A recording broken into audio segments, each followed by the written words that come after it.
लाडक्या बहिणींना महत्त्वाची बातमी म्हणजे लाडक्या बहिणींना आता हप्ता बंद होण्याचे कारण इथे समोर आले. तुमच्या याच्यामधून एक जरी कारण असेल तुमचा हप्ता कायमचा बंद होणार आहे, तुम्हाला कधीच हप्ते येणार नाही.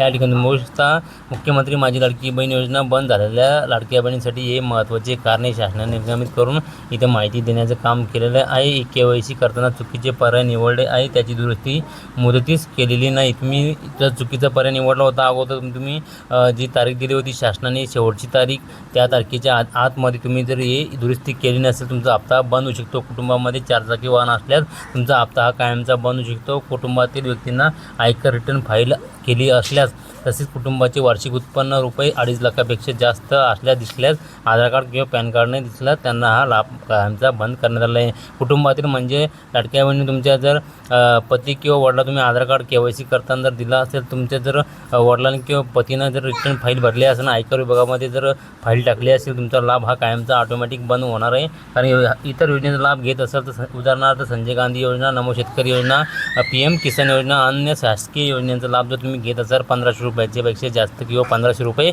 तुमचा हा लाभ कायमचा बंद होणार आहे. कुटुंबातील एक विवाहित व एक अविवाहित महिलापेक्षा जास्त लाभ घेत असेल, राशन कार्डमध्ये जर असं दिसत असेल तर तुमचा कायमचा लाभ हा बंद होणार आहे. कारण की शासकीय अर्धशासकीय कर्मचारी, सेवानिवृत्त कर्मचारी असल्यास याचा लाभसुद्धा बंद होणार आहे. कुटुंबातील व्यक्ती खासदार, आमदार असल्यास किंवा पॉलिटिक्स असल्यास त्यांना हा लाभ बंद होणार आहे. कारण की लाभार्थी महिलांचे वय 65पेक्षा पूर्ण झाले असल्यास त्यांचा लाभ हा आज जर 65 वर्षे पूर्ण झाले त्यांचा लाभ पुढच्या महिन्यापासून ऑटोमॅटिकली या शासन बंद करणार आहे. खरंच लाडक्या बहिणीने 21च्या खाली वय होता तरी त्यांनी फॉर्म भरला होता, त्यांना लाभ घेतला होता.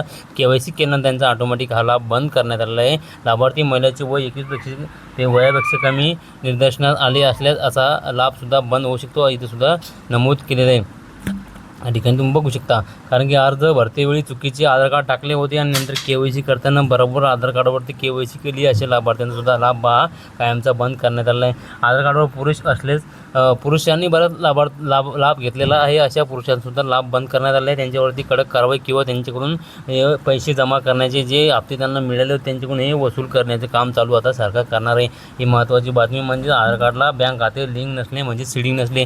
तुमचं आधार सीडिंग आहे का नाही की इनॅक्टिव्ह झालं आहे. बरंच तुम्हाला जर फेब्रुवारी महिन्याचा हप्ता आला असेल तुम्हाला काय चेक करायचं लाडक्या बहिणी सांगतो. एक सोप्या पद्धतीमध्ये तुम्हाला तुमचं बँकेमध्ये KYC अपडेट करणं खूप गरजेचं आहे. आणि आधारला जे तुमचं जर आधार सीडिंग जर नसेल बँकेला आधार सीडिंग परत चेक करून घ्या, ॲक्टिव्ह आहे का इनॅक्टिव्ह आहे. इनॅक्टिव्ह असेल तर तुमच्या खात्यामध्ये हा लिमिटीने हा हप्ता जमा होतो, म्हणजे डायरेक्ट बेनिफिट ट्रान्सफर म्हणजे आधार सीडिंग ज्या बँक खात्याला असतं त्या बँकेमध्ये हा हप्ता जमा होत असतो.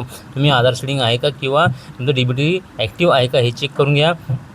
त्यानंतर मित्रांनो, तुमच्या राशन कार्डमध्ये जर 3 लाभार्थी असेल त्यापेक्षा जास्त लाभार्थी लाभ घेत असेल तर तुमचा हप्ता कायमचा बंद होणार आहे. एका राशन कार्डमध्ये 2 लाभार्थी हे लाभ घेऊ शकता. ही महत्त्वाची बातमी आहे मित्रांनो. हे पुढील अपडेटसाठी किंवा मे महिन्याचा हप्ता कधी येणार आहे अपडेटसाठी चॅनल नवीन आला असेल चॅनल सबस्क्राईब करून ठेवा, जेणेकरून तुम्हाला महत्त्वाची अपडेट ही वेळोवेळी मिळत असते. मित्रांनो नवीन माहितीसह नवीन व्हिडिओचा धन्यवाद. जय हिंद, जय महाराष्ट्र.